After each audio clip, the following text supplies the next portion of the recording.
The escalating military aid from the United States to Israel has drawn the world's attention, sparking debates that reach far beyond politics and strategy. Beneath the surface of diplomatic speeches and defense contracts lies a more profound and enigmatic question. Is there a spiritual agenda fueling this unprecedented alliance?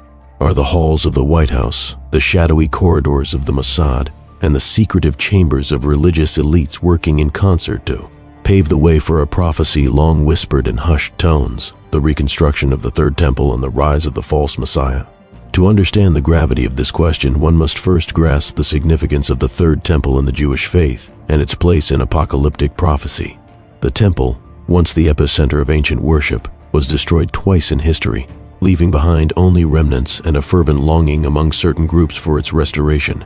This desire is not merely religious, but deeply intertwined with the belief that the coming of the Messiah, or as some warn, the false Messiah, hinges on the temple's rebuilding.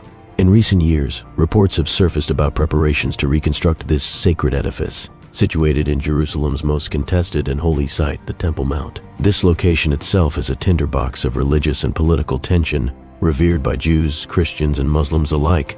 The idea that the United States, the world's most powerful nation, is providing not only financial but also strategic and military support to facilitate this spiritual conquest has fueled suspicions among analysts, theologians, and conspiracy theorists. Why would the U.S. involve itself so deeply in a matter that is ostensibly religious and ancient?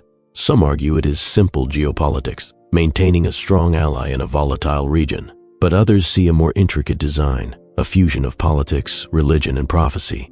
Could Washington be acting as an agent of a larger unseen force, orchestrating events to bring about a predetermined spiritual climax? This theory posits a clandestine cooperation between American policymakers, Israeli intelligence agencies, and influential religious leaders who share a vision of ushering in a new world order centered on Jerusalem. The Mossad, Israel's intelligence agency, is rumored to be intimately involved in ensuring the security and advancement of temple construction plans. Their expertise in covert operations and influence in political spheres makes them a potent player in what might be termed a spiritual war. If military aid from the U.S. is helping secure the region, protect key figures, and suppress opposition, it's not just a conventional war effort. It becomes a sacred mission under the guise of national security. At the same time, powerful religious factions within Israel, including certain ultra-Orthodox groups, are openly vocal about the necessity of rebuilding the temple as a prerequisite for the Messianic age. Their influence over political decisions has increased, aligning with nationalist ideologies that emphasize sovereignty over Jerusalem and the Temple Mount.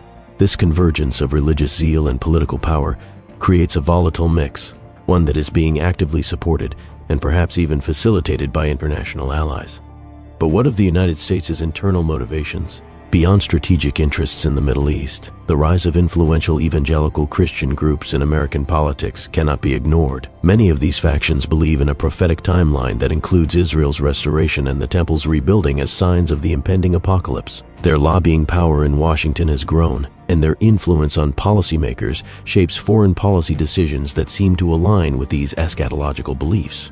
This blending of spiritual prophecy and geopolitical strategy blurs the lines between faith and power, raising uncomfortable questions about the true objectives behind military aid.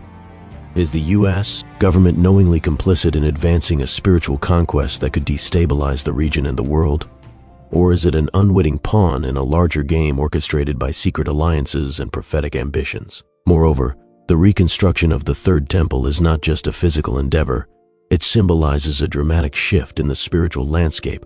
The temple's return would signal a revival of ancient rituals, priesthoods, and sacrifices, practices that have not been performed for millennia. For some, this heralds hope and redemption. For others, it marks the beginning of deception and chaos, potentially paving the way for the emergence of the false Messiah, a figure who, according to many prophetic texts, will deceive nations and challenge the true divine order. The global implications are profound. If this spiritual conquest gains momentum, it could ignite conflicts that transcend national borders, drawing in religious adherents worldwide. The sacred city of Jerusalem would become the focal point of an apocalyptic showdown, a battleground where faith, power, and prophecy collide. As observers watch the increasing flow of American military aid to Israel, they must question what lies beneath the surface. Is this simply an alliance forged in political pragmatism, or is it a calculated step toward fulfilling ancient prophecies? The answer remains shrouded in secrecy, but the signs are unmistakable. The Temple War is underway, and the world may be witnessing the unfolding of a spiritual conquest that has been centuries in the making. In this unfolding saga, understanding the motivations and players is crucial. The White House's role extends beyond mere diplomacy. It potentially acts as a strategic facilitator for religious and prophetic ambitions. The Mossad operates not only as an intelligence agency, but as a guardian of a sacred mission. And the religious elites wield power that transcends politics, channeling ancient desires into modern realities. What remains uncertain is the final outcome of this convergence. Will the temple's reconstruction bring peace and fulfillment, or will it unleash forces that plunge the world into unprecedented turmoil? Is the false Messiah already being positioned behind the scenes, waiting for the right moment to reveal himself? These questions linger in the shadows, urging us to look deeper and question what is truly at stake in the escalating support of Israel's spiritual conquest by the United States. This is only the beginning of the story, a prelude to a conflict that blends the earthly and the divine, where military might serve a spiritual purpose, and prophecy is written in the actions of nations. As we delve deeper into the Temple War, the line between political strategy and spiritual destiny grows ever thinner, challenging our understanding of power, faith, and the future of Jerusalem itself. As the international spotlight intensifies on Jerusalem, the tension surrounding the Temple Mount grows ever more palpable, echoing an ancient struggle that transcends mere politics. The Second Temple's destruction centuries ago left a void, both physical and spiritual, that many believe is destined to be filled once more. But the question remains, who truly benefits from this renewed focus on the sacred site? And what are the forces at play behind the scenes? Central to this unfolding drama is the relationship between Washington and Jerusalem, a bond forged through mutual interests but shadowed by prophetic implications. The United States' substantial military aid to Israel cannot be divorced from a wider vision that seems to merge secular power with spiritual destiny. This partnership, while publicly justified by security concerns and the fight against terrorism, also serves to embolden factions within Israel that see themselves as instruments of divine will, charged with preparing the way for monumental change. There is a growing body of evidence suggesting that American support extends beyond conventional military hardware and financial assistance. Reports indicate covert cooperation in intelligence sharing, strategic planning, and even protection of key religious sites. The Mossad's role, often cloaked in secrecy, is said to include safeguarding artifacts and ancient manuscripts that are crucial to the narrative of the temple's reconstruction, relics that might reveal secrets capable of altering religious and political landscapes worldwide. Moreover, this alliance appears to be bolstered by a coalition of religious leaders and influential figures within both nations who advocate for the realization of biblical prophecies. In the U.S., evangelical Christian groups wield significant sway over policymakers, channeling funds and political capital into initiatives that align with their eschatological views. Their vision of the end times often involves a restored Israel with a rebuilt temple, setting the stage for the climactic arrival of the Messiah, or ominously, the false Messiah. This spiritual dimension to foreign policy challenges conventional understandings of diplomacy.